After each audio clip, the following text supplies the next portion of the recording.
پر یمن د متحده ایالاتو او برېټانیا له لوري برید او غبرګونونه. د امریکا او د ایران تر ملاتړ لاندې یمني حوثیانو انصار الله ترمنځ هغه وخت کړکېچ په نظامي شخړه واوښت چې د انصار الله ډلې له لوري په باب المندب تنګي کې د اسرائیلو پر سوداګریزو کښتیو پر لپسې بریدونه ترسره شول.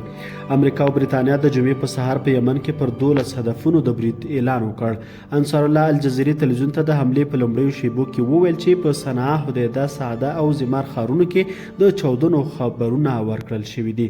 له دغه بریدونو وروسته یو امریکایي چارواکي له الجزیرې سره په مرکه کې ویلي دي چې پر یمن هوایي بریدونه پای ته رسېدلي دي. هغه ادعا وکړه که ګواښونه دوام ومومي موږ د ځواب ویلو حق لرو. امریکایي چارواکو ویلي دي چې برېټانیا او متحدینو یې د یمن انصار الله د روزنې ځایونه، هوایي اډې او د بې پلوټه الوتکو د ساتنې مرکزونه په نښه کړي دي. خبري منابع وایي چې په دغه برید کې استرالیا، کاناډا، هالند او بحرین هم له امریکا او انګلستان سره مرسته کړې ده. د امریکا او برېټانیا له بریدونو وروسته نړیوالو سرچینو خبر ورکړی چې د یمن انصار الله ځواکونه په سور سمندرګي کې د امریکا پر ځینو ځایونو بالستیک توغندي توغولي دي.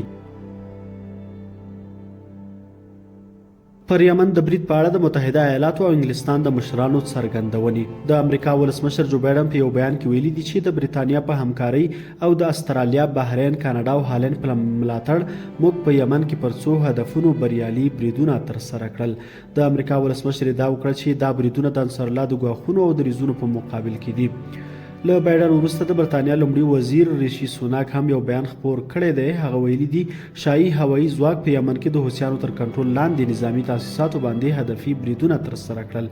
زموږ عملیات د ځان د دفاع لپاره اړین، محدود او متناسب بریدونه وو. د امریکا او برېټانیې د تجاوز په مقابل کې د یمن د وسلوالو ځواکونو غبرګون. د یمن د وسلوالو ځواکونو ویان یحیی سرین پرون جمعه په یمن باندې د امریکا او برېټانیا د حملې په باره کې ویلي دي چې د امریکا او انګلیس د 73 دښمنانه حملو سره په یمن باندې تیری وکړ. دغه تیری د یمن د وسلوالو ځواکونو د 5 کسانو د شهادت او د 6 کسانو د ژوبلېدو سبب شو. موږ به ټولې هغه خواوې په نښه کړو چې موږ ته ګواښونه متوجه کوي. دغه تیری به هیڅکله موږ د فلسطین د مظلوم ولس له ملاتړ څخه وانه ړوي. د یمن فوز په بیان کې راغلی دی امریکا او برېټانیا د یمن ولس پر خلاف دغه جنایتکارانه تیری مسؤل دی. د امریکا او برېټانیا برید به بې ځوابه پاتې نشي او سزا به ورکړل شي. موږ به د یمن او د هغه د حاکمیت د دفاع په موخه په ځمکه او سمندر کې د دښمن ټول اهداف په نښه کړو. پر یمن د برید په اړه د ځینو هیوادونو غبرګونونه.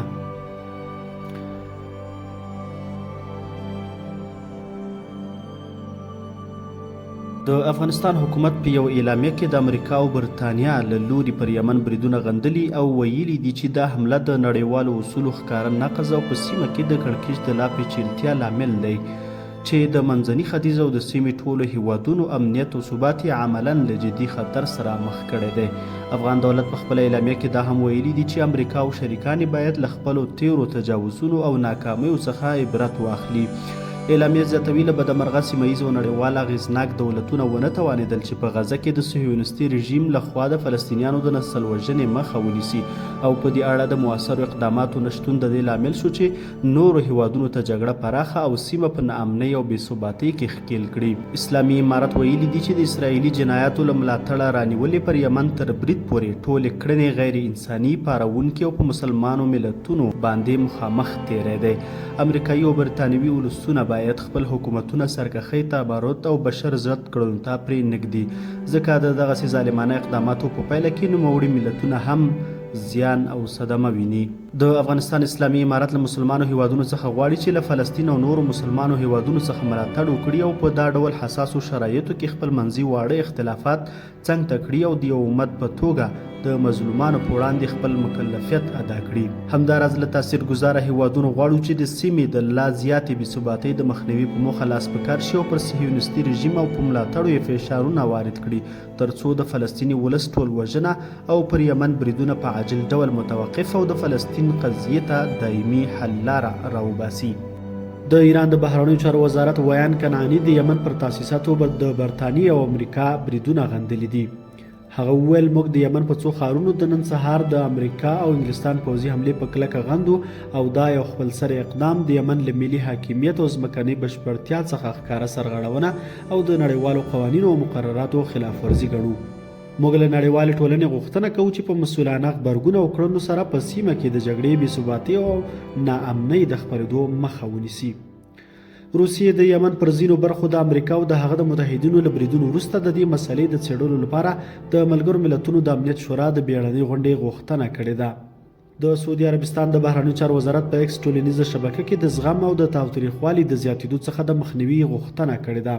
د عربستان د بهرنیو چارو وزارت د سره سمندرګي د سیمې د امنیت او ثبات د ساتلو په اهمیت ټینګار کړی دی. سعودي عربستان تر دې مخکې په سور سمندرګي کې له امریکایي ائتلاف سره له یوځای کېدو ډډه کړې وه.